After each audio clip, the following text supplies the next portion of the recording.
मेरा मकतब फिक्र है कि कोई बुनियादी कदम मैं कभी आगे नहीं बढ़ूंगा गरीबों की इजाजत के बगैर, गरीबों के मेहरबानी के बगैर और गरीबों के ताबन के बगैर।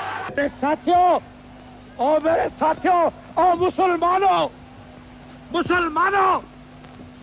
मैं तुम्हें गवाह देता हूँ, मैं तुम्हें अल्लाह ताला के हाजिर नाज़िर करके गवाह देता हूँ कि मुझे इक़्तिदार का हवस नहीं था। मैंने इक़्तिदार की कुर्सी को पहले ठोक के ताशकंद के बाहर फेंक के रखा था। दोस्तों 4 अप्रैल 1979 को जुल्फिकार अली भुट्टो को रात 2 बजे रावलपिंडी की सेंट्रल जेल में फांसी पर लटका दिया गया। उनको रावलपिंडी जेल के जनाना हिस्से में एक 7 बाई 10 फीट की कोठरी में कैद किया गया था। भुट्टो को एक पलंग, गद्दा, छोटी सी मेज और एक बुक शेल्फ दी गई थी। बगल में एक छोटी सी कोठरी थी जहां उनके लिए कैदी खाना बनाता था। हर 10 दिन बाद वो कैदी बदल दिया जाता था ताकि उसे भुट्टो से अनसियत न हो जाए। कभी कभी भुट्टो के दोस्त और दांतों के मशहूर डॉक्टर नियाजी उनके लिए खाना भेजा करते थे। भुट्टो की जिंदगी पर किताब लिखने वाले मुसन्निफ सलमान तासीर, जिनका बाद में कत्ल कर दिया गया, अपनी किताब भुट्टो में लिखते हैं, शुरू के दिनों में भुट्टो जब बैतुल खला जाते थे तो एक सिक्योरिटी गार्ड वहाँ भी उनकी निगरानी करता था। भुट्टो को ये बात इतनी नापसंद थी कि उन्होंने तकरीबन खाना खाना बंद कर दिया था ताकि उन्हें बैतुल खला जाने की जरूरत ही ना पड़े। कुछ दिन बाद इसी तरह उनकी सख्त निगरानी बंद कर दी गई और उनके लिए कोठरी के बाहर अलहदा एक बैतुल खला बनवा दिया गया। भुट्टो को जेल के अंदर पढ़ने की आजादी थी। आखिरी दिनों में वो चार्ल्स मिलर की हैबर, रिचर्ड निक्सन की स्वाना उमरी, जवाहरलाल नेहरू की डिस्कवरी ऑफ इंडिया और सदीक सालेह की विटनेस टू सरेंडर का मुताला कर रहे थे। पंजाब हुकूमत के जिलाद तारा मसीह को भुट्टो की फांसी देने के लिए लाहौर से बुलाया गया था। उनका ये काम पुश्तैनी पेशा था। उनका खानदान महाराजा रंजीत सिंह के जमाने से फांसी देने का काम कर रहा था। उस वक्त मसीह की तनख्वाह 375 रुपए माहाना थी और हर फांसी देने पर उन्हें इजाफी 10 रुपए मिलते थे। जेल में रहते हुए भुट्टो मुसलसल अपने मसूड़ों में दर्द से बेहद परेशान थे। इसमें पस भी पड़ गई थी।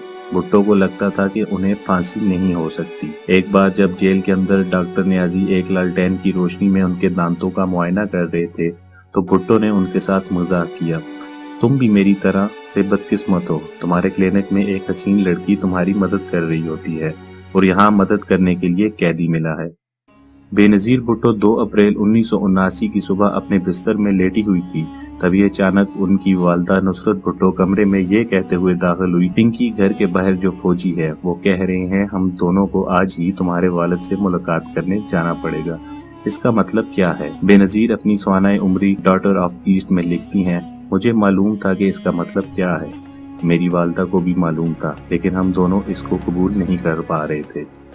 इसका एक ही मतलब था कि ज़िया-उल-हक मेरे वालिद का कत्ल करने को तैयार थे। नुसरत और बेनजीर भुट्टो को एक शेवलेट कार में रावलपिंडी जेल लाया गया। तलाशी के बाद उन्हें भुट्टो के सामने ले जाया गया। उनके दरमियान 5 फीट की दूरी रखी गई। बेनजीर लिखती हैं, मेरे वालिद ने पूछा था कि घर वालों से मुलाकात के लिए उन्हें कितना वक्त दिया गया है। जवाब आया आधा घंटा। मेरे वालिद ने कहा कि लेकिन जेल के कानून के मुताबिक फांसी से पहले खानदान वालों से मुलाकात के लिए 1 घंटा मिलता है, लेकिन अहलकार ने जवाब दिया कि मुझे ऐसी ही हिदायत मौसूल हुई है, आपको सिर्फ आधा घंटा दिया जाएगा। वो जमीन पर एक गधे पर बैठे थे क्योंकि उनकी कोठरी से मेज, कुर्सी और पलंग हटा दिया गया था। बेनजीर मजीद लिखती हैं, उन्होंने मेरी लाई हुई किताबें और मैगजीन मुझे वापस कर दी। मेरे वालिद ने मुझे कहा था कि मैं नहीं चाहता कि मेरे मरने के बाद वो लोग उन्हें हाथ लगाएं। उन्होंने मुझे उनके वकील के दिए हुए कुछ सिगार भी वापस किए। वो कह रहे थे कि शाम के लिए मैं एक सिगार बचा रखा है। उन्होंने शालीमार कलोन की एक शीशी भी अपने पास रखी थी। वो मुझे अपनी शादी की अंगूठी दे रहे थे, लेकिन मेरी वालदा ने उन्हें रोक दिया। इस पर उन्होंने कहा, अभी तो मैं इसे पहन लेता हूँ, लेकिन बाद में इसे बेनजीर को दिया जाए। थोड़ी देर बाद जेलर ने आकर कहा कि मुलाकात का वक्त खत्म हो गया है। बेनजीर ने कहा कि कोठरी को खोलिए, मैं अपने वालिद को गले लगाना चाहती हूँ, लेकिन जेलर ने इसकी इजाजत नहीं दी। 8:05 पर भुट्टो ने अपने हेल्पर अब्दुर्रहमान से काफी लाने के लिए कहा।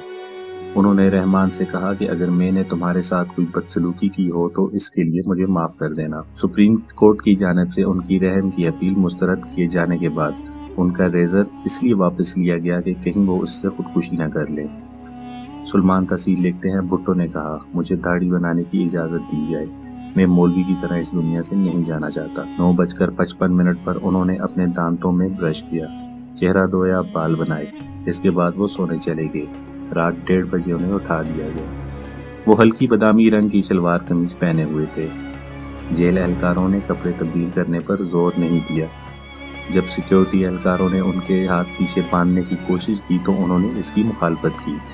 आखिरकार उन्होंने जबरदस्ती उनके हाथ रस्सी से बांध दिए। उसके बाद उन्हें एक स्ट्रेचर पर लटाकर तकरीबन 40 गज की दूरी तक ले जाया गया। सुलेमान तसीर मजीद लिखते हैं कि इसके बाद भुट्टो स्ट्रेचर से खुद उतर गए और फांसी के फंदे तक खुद चल कर गए। जल्लाद ने उनका चेहरा काले कपड़े से ढांप दिया, इनके पैर बांध दिए। जैसे ही 2:04 पर मजिस्ट्रेट बशीर अहमद खान ने इशारा किया, जल्लाद तारा मसीह ने लेवर खींचा। भुट्टो के आखिरी अल्फाज थे, फिनिशर। 35 मिनट बाद भुट्टो के मुर्दा जिस्म को एक स्ट्रेचर पर रख दिया गया। श्याम भाटिया अपनी किताब गुड बाय शहजादी में लिखते हैं कि बेनज़ीर ने उन्हें खुद बताया था कि भुट्टो को मौत के बाद भी इसी बेइज्जती से गुजरना पड़ा था। बेनज़ीर अपनी स्वाना उम्री में लिखती हैं, मम्मी की दी नींद थी, विलियम गोलियों के बावजूद ठीक 2 बजे मेरी आँख खुल गई और मैं जोर से चिल्लाई, नो नो। मेरी सांस रुक रही थी, जैसे किसी ने मेरे गले में फंदा पहना दिया हो। पापा पापा मेरे मुंह से बस यही निकल रहा था। सख्त गर्मी के बावजूद मेरा पूरा जिस्म कांप रहा था। चंद घंटों के बाद सेंट्रल जेल के असिस्टेंट जेलर इस घर में गए जहां नुसरत और बेनज़ीर भुट्टो को नजरबंद किया गया था। इससे मिलते ही बेनज़ीर के पहले अल्फाज थे, हम वजीर आजम के साथ चलने के लिए तैयार हैं।